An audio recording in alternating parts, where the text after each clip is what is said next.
Anyhow, good evening. I can't let today pass without saying a few words about the events of the last few days. I think that is called for. So do forgive my solemnity, because the events that we've witnessed over the last 12 days, culminating with yesterday, still continue to stir my soul. And it may well be that many of you here feel the same.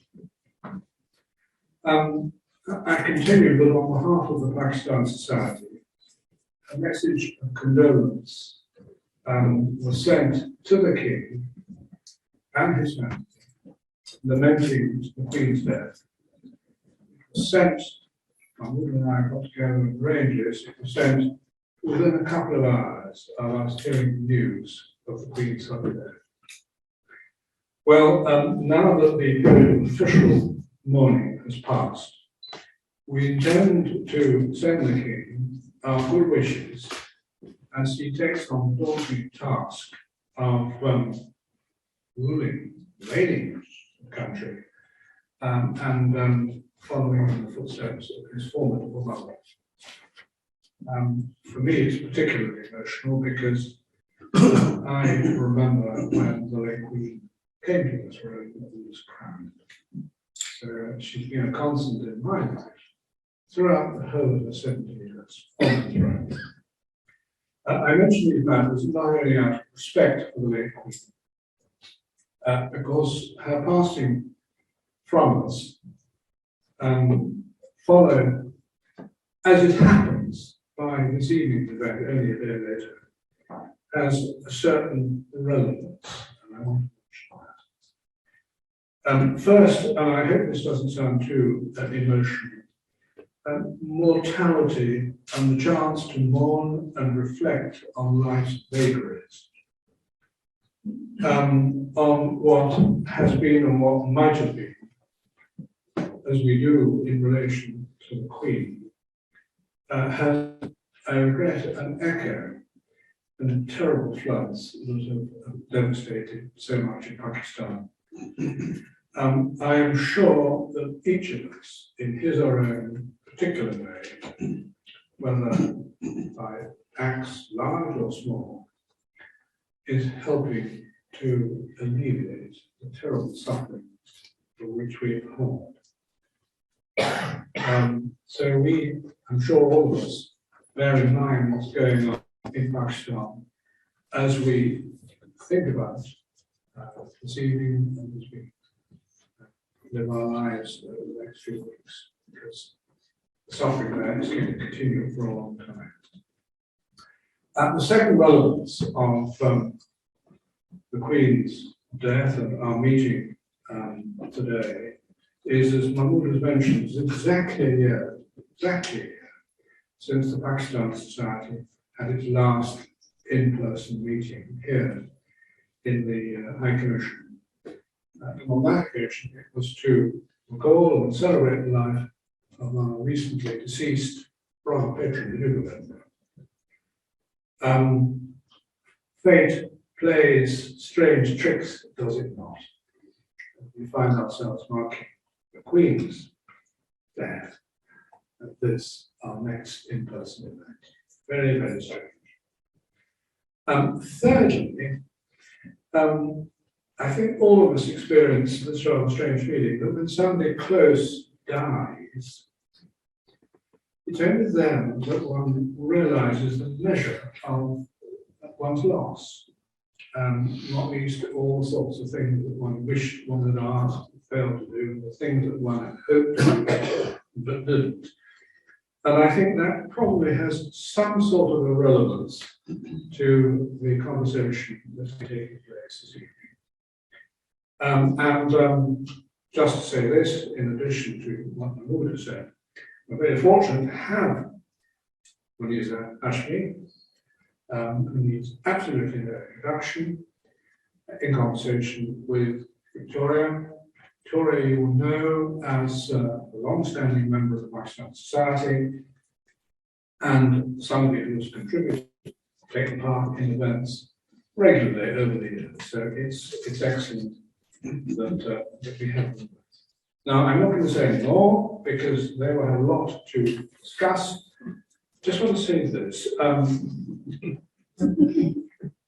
Please switch off your mobile phones. Okay. And secondly, I hope that the will join. Okay. I'm sitting now. I'm trying to remember how the people said joining. They're going to speak for about an hour, and then we'll be here. Okay, over to you, Jim.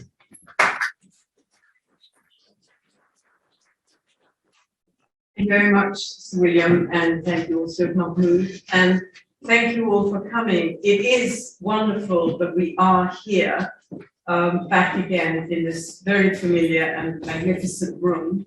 And I'm glad you've pointed out the poignancy of the 1 year gap, and also the circumstances that we are meeting literally the day after the Queen's funeral. Had the funeral been today, of course, we would have had to cancel. So in a way, it's sort of an event that was in our diaries to look forward to, having had the sadness and sorrow. And I, as someone who's been following the royal family, also feel that sadness. I'm delighted to be in conversation with Melissa. We're old friends. We've met in Pakistan at literary festivals. And we also have met and discussed her father, Faiz Ahmed Faiz, in Perth, Western Australia. And actually, I think that's the last time we were in conversation about your father. And it was one of these events where we all had to read one of Faiz's poems, if you recall. And I think it was a prize for the person who read the best. Of course, the poems were translated into English. And I'm sorry, we are talking in English tonight.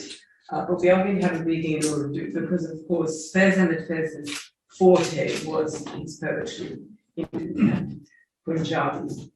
And I'm sure we all know about Faiz, as particularly from Pakistan, you all know about Faiz, but just to remind ourselves of the period he lived, 1911 to 1984. And what I found as I was reflecting on my introduction and what I would be saying to Melissa was, it was an extraordinary period during which he lived. He was a British Indian, and then he was a Pakistani. And then, of course, as we know, he went into exile and to Beirut, having also spent time in Moscow, London, back in Pakistan. And it was, again, we think of the events today being tumultuous, but it was a tumultuous time. He was a very little boy during the First World War and a young man who joined the British Indian Army and fought during the Second World War. And so sometimes we identify people by what we know most about them. We forget that there has been this other life. And he also lived, as we know, through partition. He opted to in Pakistan and become a Pakistani. Now, Melissa, I was really very moved when you sent me the book and I went through it the first time. I've since gone through it again just to make sure that I didn't miss anything out. Because I think what you've done, when one does reflect back on one's parents, especially when they've gone, and the irony and in a way agony is that you often only do reflect subsequently because we're so busy growing up when they're alive. Suddenly they've gone. There were two comments that I found in the foreword by who she writes to Zehra Appa, of course, you know, Zehra Niga. And what she said is that letter writing is one of the most beautiful traditions of our literary tradition. And I think it's very poignant that you've chosen to write letters to your father, filling him in on the parts of your life that took place after he died. He died in his early 70s, which we would now consider not very old. And she also mentions that you've been looking at your life through his eyes. So my first question is, why did you decide to do it now? Possibly what took you so long? Because famously, at more than any Karachi literature festivals we've attended together, you announced you were going to do it, but then you didn't get on with it, and you kept announcing you were going to do it. And as writers, we all know that procrastination is a wonderful trait we share. So, what took you so long to get going on it, given that, with great respect, you're now older than your father was when he died? Thank you, Victoria. I was afraid you'd bring up that. Why did- She was present at that Karachi Yes. when I announced that I was going to do it, and I thought I'd do it like, oh. Yes, easy. And then you sit down and you say, thank you. Actually, I've said this before and I say again, it just happens to be that I suppose I have to go with it. Because when you're housebound for 2 years and you have literally everything else is closed, you're everything, like everything, and then you have so much time to think, and as you said, to reflect, and so on and so forth. And I was alone with myself, as it were, and with my thoughts, and with my past, and with my father, I guess. And then it suddenly came up to me that, I started reading the letters, and I thought that, oh dear, I did say that I was going to publish them. Now, just publishing the letters, and I'm sure Victoria, you'd agree since you read the book, would have been like boring. I mean, they would just have been letter after letter after letter after letter. And I thought to myself, and I spoke to my younger son, who, I don't do anything without consulting both of them, and not most of the time they don't agree with what I'm asking. But anyway, this time he came up and he said, why do you want to do this in such a manner in which it's just like everybody else? Why don't you make it different?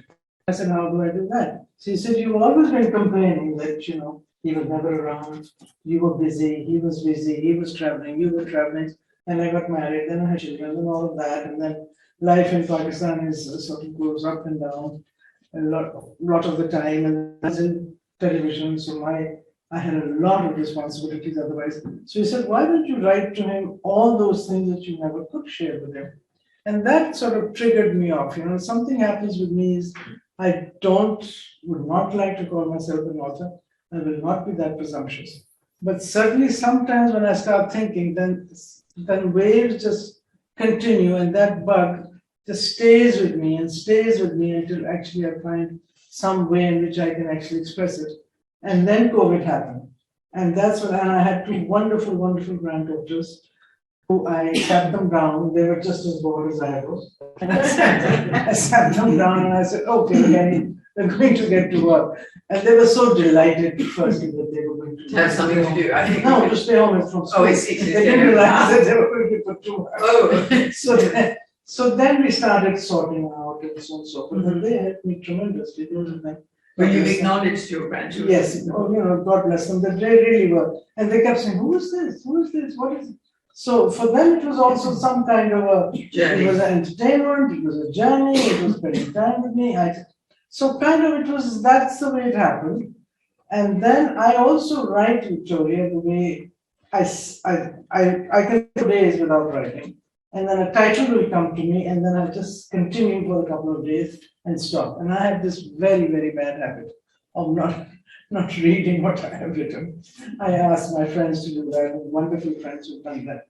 So it just flowed. Well, this comes to my next question, actually, because we should acknowledge your son Ali, because that was Ali, I think, that he gave you, I think, in a way, what we'd say, a vehicle. Yes, Adil. In order to and both of them actually. Yes. To put the letters, yes. Because I mean, having gone through the book, I think you're right. It would have, when you needed what we call sort of some context. Yes. For the letters, and I think it's worked extremely well.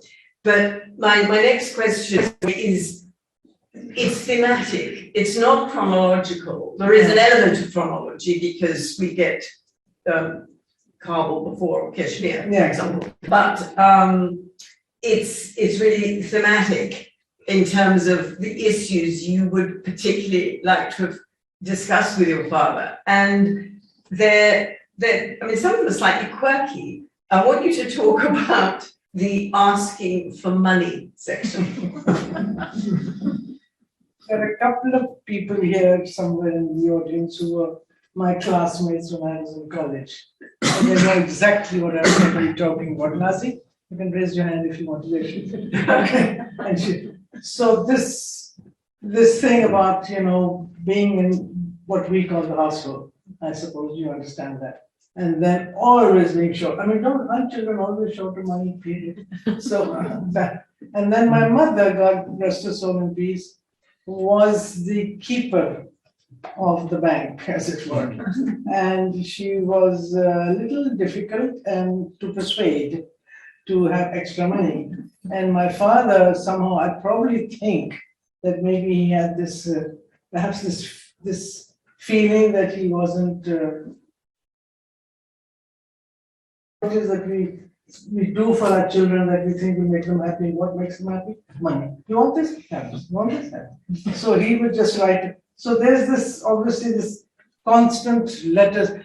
You see, these letters that are in the book are letters that my father wrote to me. What I wrote to him are not present because they were traveling and so on and so forth. So they must have got destroyed, or maybe he didn't keep them, or stuff like that. So I'm sure I must have written to him complaining, whining that I need some money in the hospital. So he always would, sort of say that, okay. This is simple. Don't tell your mother. And there's another letter which says, I got a little late in sending you the money, so I've increased it. So it probably must have been a very small, meager amount, but anyway. So, the impression that the whole idea of this book, in a manner of speaking, Victoria, is to present to the reader a completely different person and different image of a man that they might see him as. They see him as a poet, a journalist, a human rights activist, a political person, a person who's a writer, but he was also a father. Yes. And a caring father. And the people, and only two people know him in that manner, just myself and my sister. You don't feel, I was going to ask you that, you don't feel your mother also knew him, but I suppose as a wife, as a spouse, it's Exactly, different. that's totally different. Yes. There were times when she was pretty fed up with him, in that sense that, oh, no offense, with his smoking, and so Yes. many people would visit. Cigars. And so many people would visit, and she too, I mean, don't forget, that woman is a person that one has to give so much credit to for Fairs, in the sense that she gave up her country, she gave up her family, Yes. she gave up her religion. I mean, she became Muslim. Yeah. She gave up her culture, she gave up everything just for the man she loved. And she followed him and she stayed there and so. And the challenges that she faced, the enormous challenges that she faced, to the point of being completely ostracized by the society when he went to jail for the first time, the so-called Robert Kennedy conspiracy case. In the early 1950s. 50, when he was Mhm. even under death sentence, we didn't hear from him. I was, of course, just 4 or 5. Yes. So, Salima was, of course, much older. So that, so going through that pain, that she never could come back to England again. Her passport was different. She was not given another passport. Her parents died. She couldn't, all of that. I don't want to go into that. So she had a problem. And of course, needless to add, because of his political so-called being on the wrong side of the law. So he was constantly under surveillance, we were under surveillance and so on and so forth. So she was the rock that held him together. So obviously that kind of also hardens, in a manner of speaking. And then obviously the money was not that openly flowing, and she was looking after 2 daughters growing up. And there was this younger daughter who was constantly asking questions. Why? I won't. I mean, I was that kind of child. So, There's another thing you have, which is my birth certificate, and you mentioned about, it's all in the book, so I'm not giving any spoilers here in terms of your age or indeed Salima's. But she was 4 years older than you, and then another girl comes. And you sort of, it's one of the questions you're asking your father is, what did you feel when it was another girl? Did you ever feel that he would have preferred a boy? As a second child? and that my grandmother, his mother, I think lived with that disappointment. Oh. And once in a while, my niece is there. Once in a while, she did mention it. Oh, Puttar koi nahi hota. Sorry, I translated it. No son. So because unfortunately she had 3 sons and they all had daughters. Yeah. So I can really imagine the trauma. Yeah. But father actually never ever mentioned it. And in fact, there are times when one has heard him, at least has quoted it once or twice, that he said Pakistan is going to be the winner of Pakistan. And for us, I never ever even recall even once. People must have asked him. There's no way that people. Yes, well, you've written, I never really found out how you reacted to the Yes. fact that yet another daughter had been born to Yes. you. And these are the questions that I Yes. which one would Yes. have thought, but I don't think he would have been that kind of person at all, because he was just generally so self-satisfied with, he was just a very complacent, content, and a person who just found so much within himself, Yes. inside, he was an internal person, he didn't really care much, of course, he cared terribly about what's going on and so on and so on, but that feeling he would find, I think I put it down there also, that people have asked him once, what is your religion, Faiz? Yes. And Faiz said the religion of Rumi. Mhm. And they said, what is the religion of Rumi? And he said, my religion. And the religion of Rumi is yourself. Yes. Is in yourself. You find everything within yourself. But it You gives don't you look inner elsewhere. strength. Look within yourself. This actually it follows to another of your lovely themes. Smugness, thy name is Faiz. And this is really, I think, we've got to talk more about this, because to me, it reveals a side to, a most famous person that I think is, you really do get to the heart of that inner self as well. Can you perhaps tell us why you've got this section, Smugness, thy name is Faiz, this little theme, yeah. This actually relates very surprisingly to something, what happened right in the streets of London. We were, it must have been the 60s when he was here, 62 to 64. We lived here in London when he had gone to get his Lenin Peace Prize, and once again in exile. So we lived here for 2 years in Finchley, myself and my sister.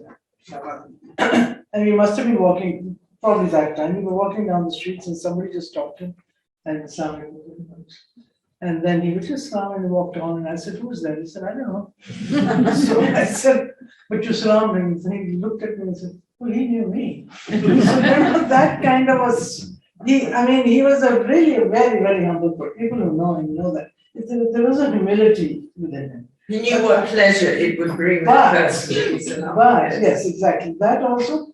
But I think he was human. When somebody recognizes you in public and walks up to you and salams you. There is that feeling of relation, a feeling of, oh, he knows me or something like that. Even in what we call big gatherings, people used to gather around him and used to recite his poetry.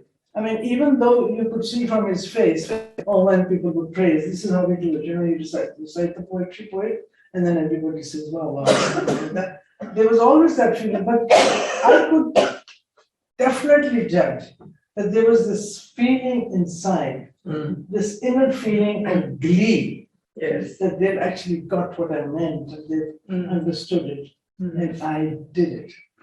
But he never let on. It was never like that. It was never, nobody has ever to this day talked about the fact that Fez thought that he was a great poet, or he was aware of Yes, it, or he yes. showed off, or he was presumptuous, or he was Mhm. pompous. Never.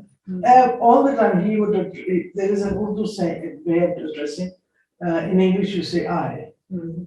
in Urdu you say man, Man, yeah. but he would always say hum, We, yes. because for him, to mankind was collectiveness. Yes. So that hum immediately reduces your inner ego and brings you at par with everybody else.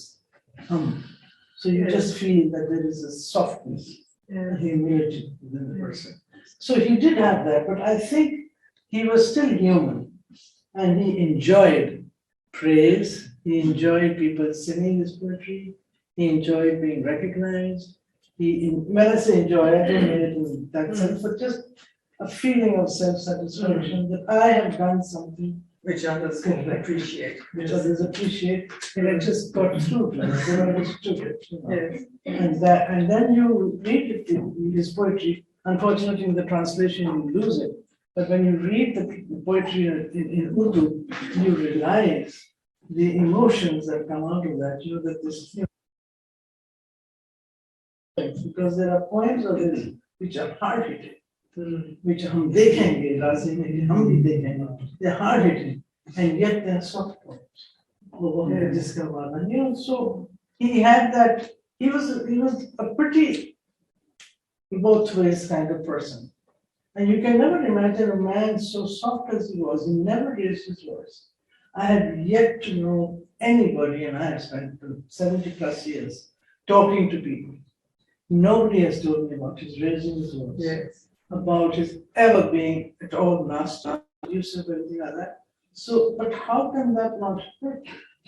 So there must have been something inner going on, the breaking up inside, of trying to control your emotions, Yes. of feeling that you have been wronged, that you have been treated wrongly, that you have been accused of something that you never did, never thought, being called a traitor, and he was called a traitor. My son, I remember, he was the younger one, he was about 10 or 11, he came back to school, he had tears, this is Ziaul Haq days, he had tears in his eyes, and he said, Mama, what has Mama done? And I said, why? He said, because my teacher stood me up on the chair and said, your father, grandfather is a traitor. And I didn't know what to do, and everybody started saying, traitor, traitor. So, stuff like that. So Yes. it's not, how can you not hurt? And then he would actually, my niece is sitting here and her brother, he was studying in college and he came one day and he said to him, Nana, we call Nana. He said, Nana, will you teach me this lecture in Pakistan studies? And he said, what I'm going to tell you is not what you will write in the exam, but you need to know the truth. And he sat him down and he told him all about details. So, I mean, you are allowed to have thoughts and Yes. what you think is right or wrong. But then to be called a traitor for just your thoughts.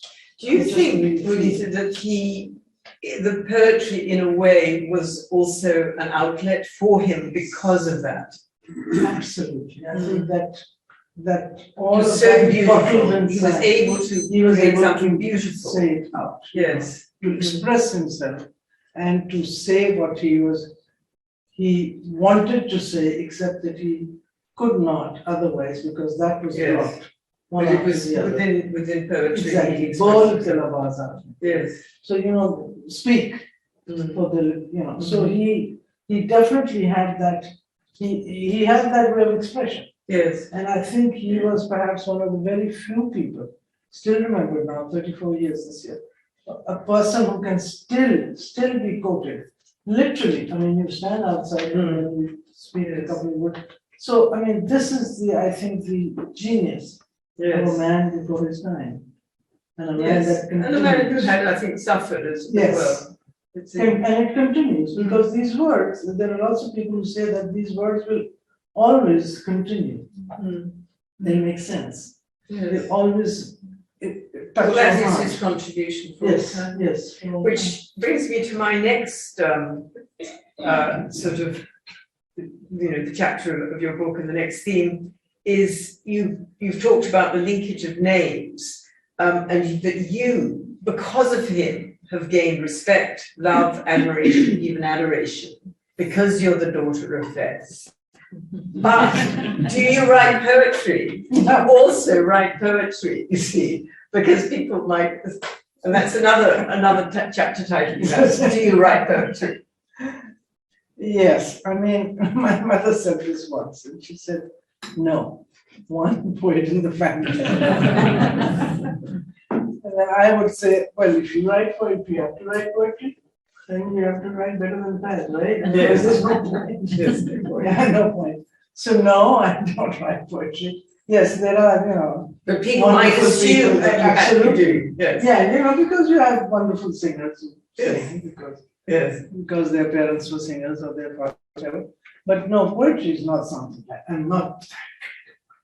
But I mean, no, I don't write poetry, and I am not in any fact in manner, sort of ashamed of that as well. I think I do my best to do whatever I can with the principles and the ideology that I saw.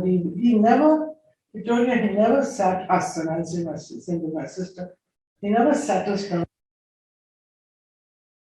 Sat us down, at least me, okay, not my sister, because we have an age difference and she was in a higher class and all that.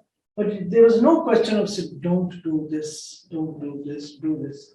There was never that. It was just watching him, observing him, watching people around him, looking at the way his body language was, how things were happening, that you sort of learned that this is the way that I need to live my life. And this is the way that he has taught us through his work. And let me say this just one, I'll say it now, that for me, it's a personal tragedy, but I've grown to understand him more since he passed on. This is God. Yes, well, this is the whole point. Because of people who've come up, because of matters that have come up, because of the poetry that have now become, he's not an easy poet to understand, because of the poetry that I'm understanding now. And so much of it is making more sense to me now also, as I grow older. Well, perhaps that's also the passage we all live in our own I think lives. so. We understand more as we grow older, and it's you can't impose that knowledge on the youth. They have to kind of, in a way, learn it themselves. Yes, you'll which find is their own interesting. way, as it were. Yes. Never once did I ever hear him tell me or even sit with me to say, what would you like to do in your life? What do you plan to do? Yes. Where do you want to go? But you've now told him in the letters, the Matchley letter, all about your career and your lifetime in TCV. And you've also shared meetings with him. And I was interested in the meetings you've chosen to pick out. Meeting Benazir Bhutto in her first term of office, meeting Mother Teresa, and meeting Malala. These were three important people that you felt you wanted to share the fact that you'd met them with him. Simply because I think he would have been so proud in the sense of, proud, no, not the word, very, very happy that, because he knew the Elder Bhutto. Yes, So well, the Elder Bhutto Had brought him over as a minister. and then it was because of Bhutto's assassination, execution in 79. That he had to leave. He left. So. But even then, Bhutto Sahib brought him in as heading the culture, setting up the Pakistan National Council of the Arts, etc. And those are still pillars today of culture in Yes, Pakistan. exactly. Lokasa and so on so forth. So he was, and the cultural policy that he wrote at that time is still today the cultural policy that is, well, unfortunately has been signed yet, the document, but informally that is still the policy, cultural policy. Yes. So because he set such a high standard. So that, and of course, Mother Teresa, simply because she was a woman of peace and a woman that, who came. And Malala, of course, would have been somebody that he would have so admired for her work with the girls and education and women empowerment, and of course, standing up, the strength against the challenges.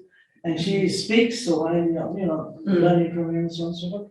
So yes, I've shared that, in a manner of speaking. Actually, I've sort of done around with silly manner by saying, have you met so many people who got the Nobel Prize? I have. And of course, Dr. Abdul Salam is there. Yes, absolutely. So, great man. Yes, So, because, and Abdul Salam came to Pakistan too to deliver the lecture on FAIRS. yes. So, for the FAIRS Foundation.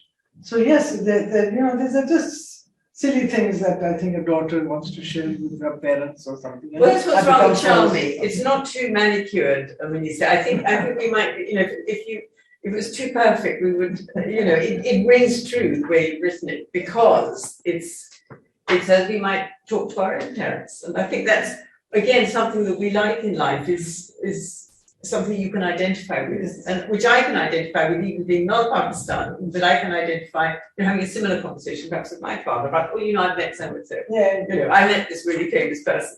I've met a prime minister or something like that. or somebody must have gone home and said, I met FAIRS. Yes. So- Yes. I have a story. Now, there are two sort of what I call travelogue pieces. One is Afghanistan, and your musing as to whether or not the parents went to Kabul, and then you recollect that they did get in 1978 after the fall of the royal family. Yes. So you tie up your. I did a lot of that. I left out, the book was just getting too long because there's also a trip to now, at that time, I should say, the Soviet Union, because now, of course, it's different, Central Republic and all that, but Central Asian Republic. But I went on a journey following his footsteps. And Yes. so I did that the same in Syria. I did the same in Kashmir. Yeah, well, I particularly like the Kashmir one. Perhaps we can mention that your parents had been married Yes. in Srinagar, and you I- felt that you had to go I there. don't know And how very I ended difficult up there. time. Actually, can you imagine a Pakistani in Srinagar? I was just so fortunate to have a visa, I went after it and I stood in that place. It's now a college. It used to be a place with maybe a kind of hotel or something. And I stood outside and that door, and it says there, Goshai Fairs, it means fairs. And then the fact that they were married there, and then suddenly one young girl who was studying in that college came up to me and said, Mrs. Ashmi, can I say something to you? I said, sure. She said, I met your mother who came to this college a few years later, just before she died, and she said she stood here in this room and she started crying. And I walked up to her, I was just a young student, and I said, Mrs. Fairs, why are you crying? She said, well, this is the room that we were married in. This young girl tells me, Yes. because it was not clear. And she said, she described to me how she was sitting in that room alone because the nikah had to take place. And this tall man comes in and he's wearing a Kashmiri long dress. And she said, I didn't know who he was. And he said to me, do you mind whatever the words after the nikah? So it was Abdullah, Sheikh Abdullah. Sheikh Abdullah, yes. And so, just these things just happen. The girl just told me that, and I also started crying. I said, really? She said, yes, ma'am, I just had to come and tell you. I've just come from home, I found out that you were here. So these things just happen, suddenly they just happen to me. Well, they fall into place, I think, Yes. as well. But I think that for you, it Like gave you that's something what I was- more Like the than grave, like you Ramallah. went to Ramallah. I landed up, I had a British passport, and I'm walking in Ramallah, and suddenly I see these tall flags, and I said to my guide, what's that? He says, Yasir Arafat's grave. And I said, can I walk up? He said, yes. And Yasir Arafat was the personal friend of mine. Yes, and you've got photos. Very appreciative of my father during his time in Beirut. And he was working for the Palestinian movement and so on and so forth. And there's a lovely letter that Yasir Arafat wrote to my mother on his death, etc. And I just stood there and I just couldn't believe that I was standing, the grave of this great man who was a great friend of my father's. And it's a kind of a closure that happens to these things. So it's just some things and it's the same as when I decided to do it, obviously this time. But when I was in Syria just earlier this year, in Iraq, and I stood at Najaf, and I looked at Hazrat Ali's grave, and I just thought to myself, what am I doing here? And when I come home, my sister tells me that Abba also went there. And I had no idea. Something just pulled me there, so I don't know these things. Well, I think that's part of, I mean, as a literary journey, doors open that you don't expect that would open. And I think perhaps now, as we're coming to the Q&A time, but we have here your niece, Celine's daughter, Mira Hashmi, and you're going to do a reading. And I think one of theirs is letters. And first of all, what I'm going to ask you to do is to read it in Urdu, because I do recognize how beautiful the Urdu writing is. I might not be able to understand everything. I do understand. Can I just make a point here? He always wrote to me in Urdu. He obviously knew that my Urdu was always at that time. And I always wrote to him in English. So it was this interesting conversation. So in this book, you will find the Urdu ladies original. Yes, which is rather lovely. Translation. It's like they're like this, you know, at the side. That's But right. you know, will you come up and read the letter and perhaps give a little context, because it starts off with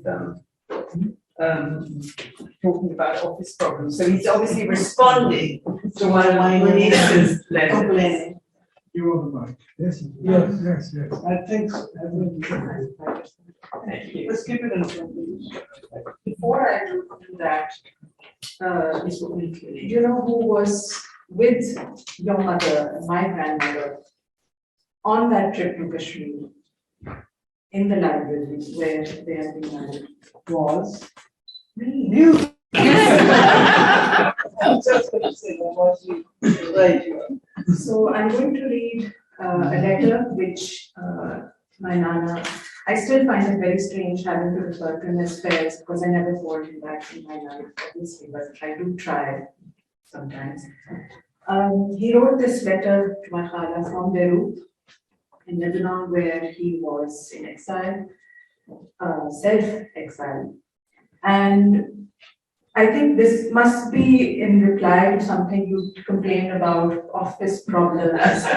And also, at some point, you probably thought that you had borrowed money from him. So he's talking about that as well.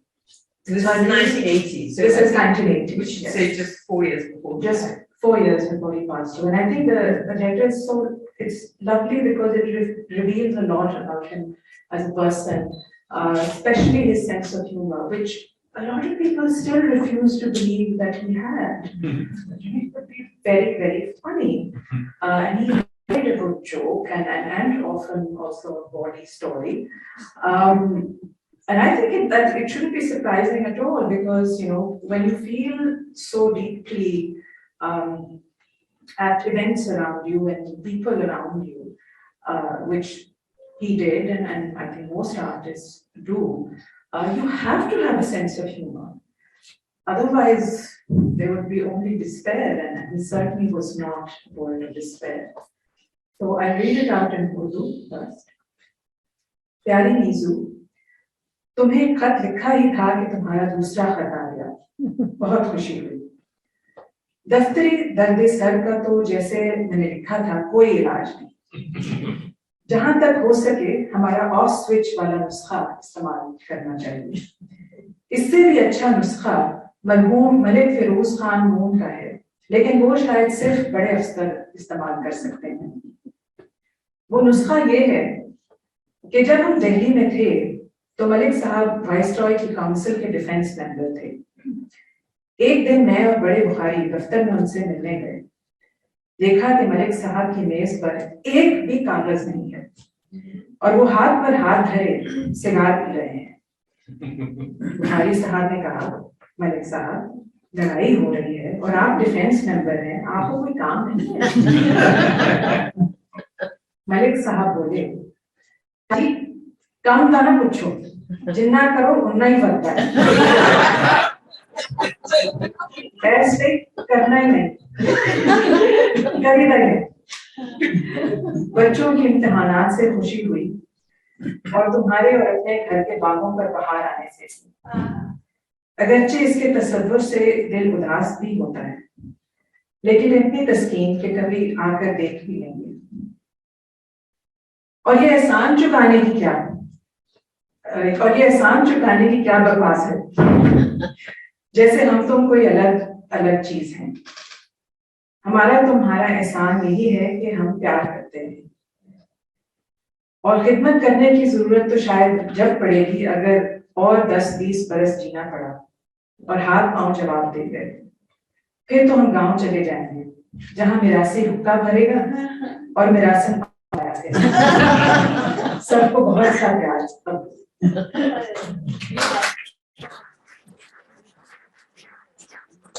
I think that's absolutely lovely. I mean, for the non-Urdu speakers, should we some of the translation? I think we probably most understood it, but I think there are a couple of non-Urdu speakers. Yes. So I can. Would you mind just reading it again? It's very lovely. Dear Nizu, I have just written to you when I received your second letter. Made me very happy. As I had written, there can be no solution to office problems. So as far as possible, apply my off-switch prescription. A better prescription is that given by Malik Feroz Khan Noon, but then perhaps that can only be applied by very senior officials. When I was in Delhi, Malik Sahab was the member of defense of the Viceroy's Council. One day I and Bukhari Senior went to see him in his office. What do we see? That there is not a single piece of paper on Malik Sahab's table and he is smoking a cigar with not a care in the world. Bukhari Sahab said, Malik Sahab, there is a war going on. Work? Malik Sahab replied, Shahji, don't talk about work. The more you do it, the more it expands. So I just don't work. It made me happy to learn about the children's exams and the spring in the garden at home, though the very thought saddens my heart. The consolation is that one day I shall come and see it for myself. And what is this rubbish about paying back? You and I are not strangers. The only relationship to pay back is of love, that we continue to love each other. I might need your help if I have to live another 10, 20 years, and if I become handicapped. In that case, I shall go back to the village where the Mirasi will keep refilling my pipe, and his wife, the Mirasan, will press my flute. Lots of love to everybody. Apu. Thank you so much. I think that was lovely because, as you said, shows a sense of humour, but also I do think this sentence is one for all of us. The only relationship to pay back is of love, that we continue to love each other. That's also gives us a vignette of Fez, which I think we can take with us in all our lives. Now, we have some time left. I'm left time for questions because I don't want to be the only one talking to Lucy, but I see a question from the back. Yes, thank you. This question is regarding one point, but I'll make it two questions. Okay, we'll allow two questions. That's your first question. Mujhse Pehli Si Mohabbat, was it written for Palestine or was it written for Kashmiris? And secondly, when Noor Jahan sang it formally, was it actually gifted to her or what was the exact story behind it? Thank you. Mujhse Pehli Si Mohabbat, this is a certain poem. I'm sorry, I can't translate it. It's about a lengthy poem, but it's one of his very, please sit down. It's one of his very, very, very famous and well loved, well understood, well sung and so on, so the poems. I don't think it was written for any particular country or any particular person or any particular tribe, as it were. Is that my sister? No, it doesn't look like I thought. No, sorry. It was not written for any particular. It was just. I would say, it's really written. Yes, Zameen ke, it was Zameen ke liye likhi huई थी. It was basically for Pakistan. It's basically for the fact. You think that doesn't happen in Pakistan? So I mean, you know that the point is, it was written for mankind, humankind. Wherever there is suffering, wherever there is despair, wherever there is violence, so it was not particularly sort of closed up with one particular person or a particular country that way. Noor Jahan ke saath ye tha, this poem has a history, that in the sense that she wanted to sing it, and it was during the Zia era, and she was not allowed to, and she was told that you can't sing this poem, and she said, okay, I'm packing up, and she was leaving the concert, and they said, no, you can't sing it. She said, I'm just going to leave. So then she sang it, And then that obviously got to my father and he was very moved by it. And obviously it became such almost a kind of a, not exactly a accepted national song or whatever it is, everybody sings it. So then he said that, everybody said, I've gifted it to her. Like Gulo Mein Rang Bhare was gifted to Mehdi Hasan. Like Hum Dekhe was gifted in a manner of speaking, although that was after he passed away, to Iqbal Mano. So in that sense, there's certain people, like Tina Sani has got Bol, and Leila Noor has got, Aaj Bazaar Mein Babajana. So there are certain singers that have been all identified with certain poems. It's that kind of thing. So, and Noor Jahan was a particular favorite of his, and she was she would come to the house so often. And there were times when he would just be passing her house and walk into her house, and she said to me several times, she said, I was absolutely horrified, Faiz aaya. So, so there was this very affectionate relationship between both of them. So it was not as if there was any money exchange or anything like that. It was pure love. It was pure devotion. It was pure a meeting of the souls, a meeting of people who loved music, who understood it. I mean, Noor Jahan had her own place, of course, in that sense. So that's the way it was. It wasn't gifted like gifted. They don't.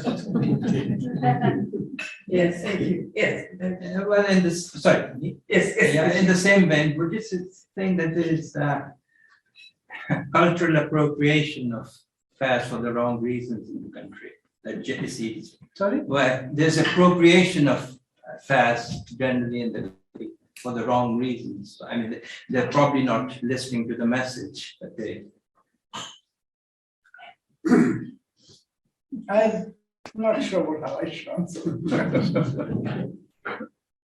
Difficult question. It's a difficult question. I mean, in a fairs is still, shall I say, if only, I would just say this one second, if only we would read more of fairs and understand it, I think it would be a different country.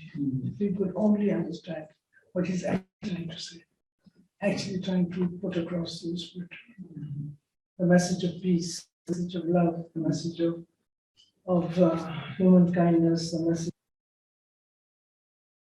all of that. I mean, as Bazaar Mein Babajana Chalo, when you hear this, Mera Dard Nagma Besada, Meri Zaat Zarra Beneha. I mean, this poem, which is not very much known, to me, it's a cry of this young girl who's talking about her rights. And if only we would just listen or just read some of the poems that it says, but that is not. We don't do that. We just use a lot of people only use them when they need to. So I'm right. I think you've done a very good answer. Well, at least that there was a question behind us, the young lady there, of course, and then there's someone over there. Yes. Well, it's been a pleasure so far listening to you speak in very delightful but poignant ways about your father. One thing I would like to ask is what have been the rewards for you in constructing this conversation with your father as either a writer or a mother or a daughter, whichever role you would. I'm sorry, can you say that again? What have been the rewards in constructing this? What The have been the rewards. rewards for you? Rewards. I'm Yes. sorry. No, that's. A couple of people have said, is it a memoir? No. Is it a catharsis? No. Is it a biography? No. So the reward for me has been to get it all out there. And actually, if you read the book, and I think Victoria would bear me out, that the last paragraph that Zahra Nikah has written is about the fact that she says, I feel that your letters have reached him. He's reading them, and he's smoking, and he's smiling. These are beautiful words that she's written. And that he is saying, my Mizu has grown up and has learned now to switch off. And if smoking is allowed in heaven, which maybe it's not, but for him, it's probably a special case. So I think the reward for me has been for me to have been able to reach out, to say what I have had to say, and to have a feeling, and I promise you that I do, that I think I have been able to reach out. Yes, it's lovely what Zara has said. She says, Nisio, I'm confident your letters must have reached Faisal, and his face would have been lit up in a smile. I think that's rather lovely. This gentleman here, you have. Thank you very much, Monica Hashmi Saiba, for writing this book. It was excellent, and I took 4 hours to read the whole thing. And what a lovely conversation. Thanks to Victoria. Thank you very much. My wife was educated in the same institution as you were in Kennett College. My wife was born in Simla. Within a matter of months of you, you had a birth certificate from the Chief Minister of Himachal Pradesh, and my wife has no recollection of her ever being born. Oh, okay. There's quite a story there about Yeah. Yeah, that birth certificate is, it's quite a story there. Yes, no, it's How I a finally got it. lovely chapter. Another chapter. Have we got another question?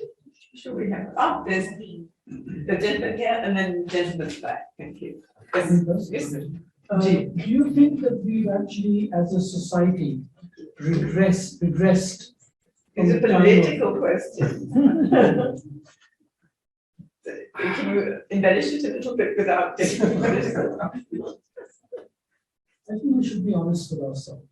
No, that's fine, but you know what, this is about a father and a daughter, and we all have political views, but you know. I think Vanessa's answer for the other question is really the best, that we need to read more of Fez and act by what we've read and what he's written.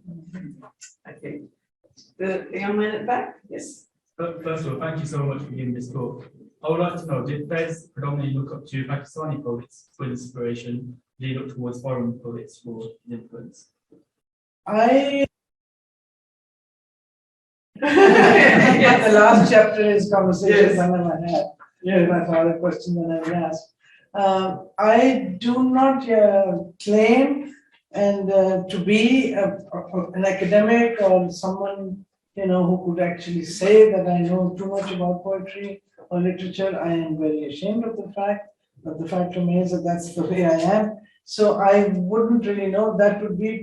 I will take that question back with me, simply because it's intrigued me, and I would like to talk to Zara Nigar. This is one of the leading poetesses that we have, one of the most respected people that I have in my life now, and someone who he stayed with, she knew, spent time with him. So this is a question that I think she would be able to answer, or Iftikhar Arif Sahab, who's another great poet and who was also very close to Faisal.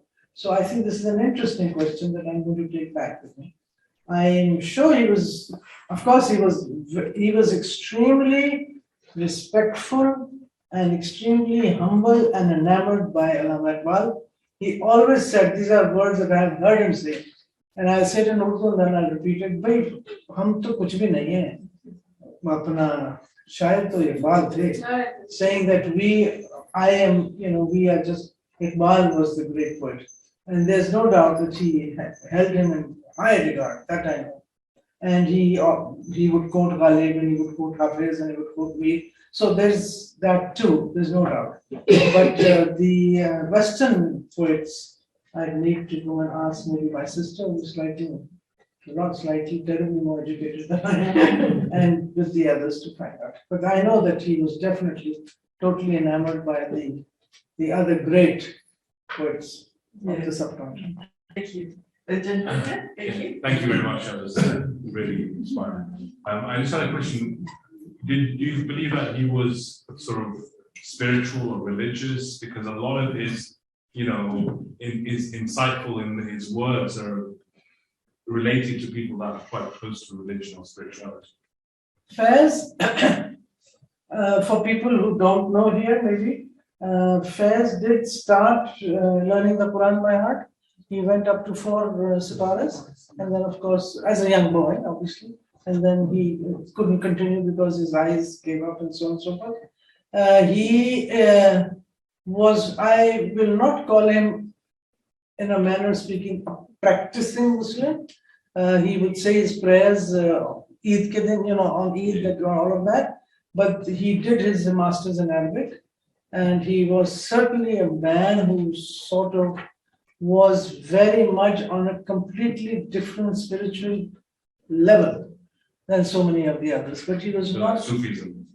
Definitely, because jahan Sufi ki baat, jahan Rumi ki baat aati na, where you speak about Rumi, you're talking about Sufism. And if you are familiar with Ashfaq Sahib called him a Malamati Sufi. So there was that impression, and there is that persona that he had.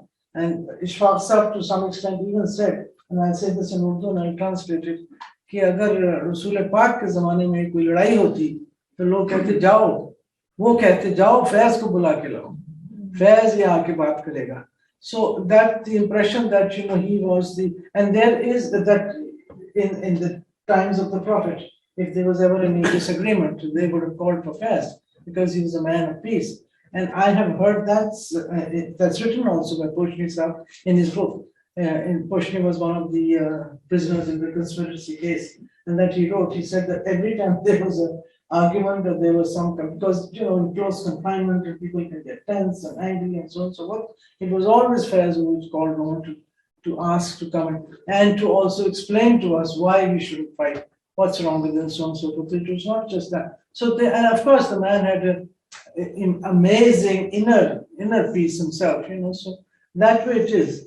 There it is said, and I believe so, that the day before he died, he visited his village on the 19th of November, 1984.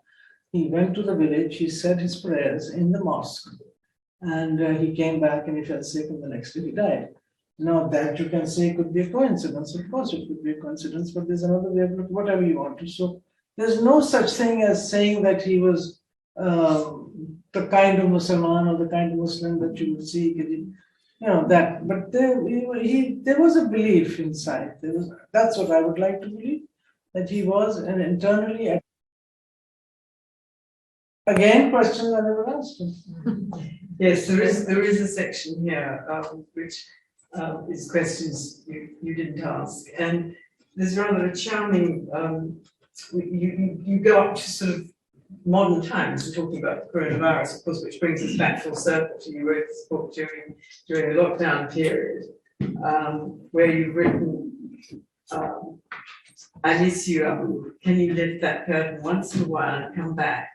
Just a bit of reassurance that you were there watching my back and reassure me that these dark days too shall pass and the birds will chirp again. So that was your thought during the lockdown period. We are coming towards the end. Do we have any more questions that someone is burning to ask Lisa?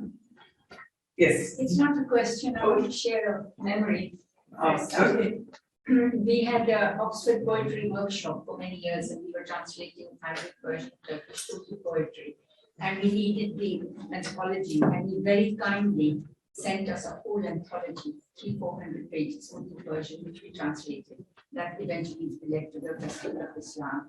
And it was like a dialogue with Western poets. And I remember at one stage, one of the poets, I forget, it was John Wayne, the Professor of Poetry awarded, asked the question, what is the unity of a ghazal, the couplets? And the first had sent back a message saying it's like a pearl necklace, they're all close to each other. And the British poets and the American poets were very creative, and yet like a dialogue. There are lots of letters back and forth to this effect from Faisal. Participating was so generous, he sent us this anthology. And Penguins published a number of translations thanks to Faisal. Yes. Well, I appreciate that he's best read in Urdu, but I am glad he's been translated into English because we don't know what we're missing, but we do enjoy the English translations. I think we probably ought to end our session. We do, And I'm afraid, yes. I would announce that Maurice has very kindly bought some of the books. Some. And so for those who would like them, I really recommend it because what I've given you, I hope tonight, is a taster. There's so much more in the book. And actually, I'm very impressed you read it in 4 hours, but it's something you can sort of savor and go back to and look at again. So there we are. Thank you so much, Marisa, for being in conversation.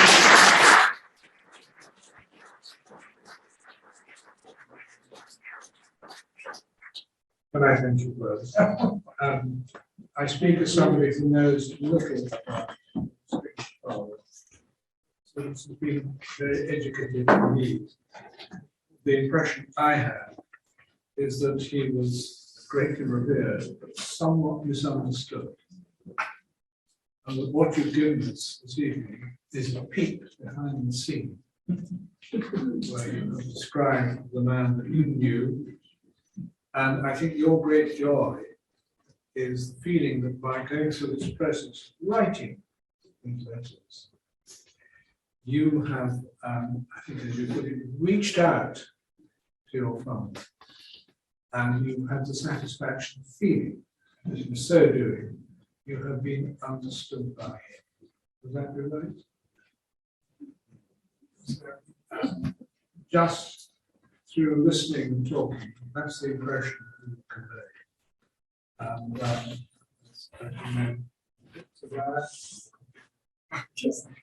thank you all very much for coming on. Thank you to you two. The first, I hope, of many more in-person events. If you're not a member of the Pakistan Society, please join. Do it through the website, Pakistan Society.org.uk, and it's all there. Lovely to see you. Thank you very much for coming.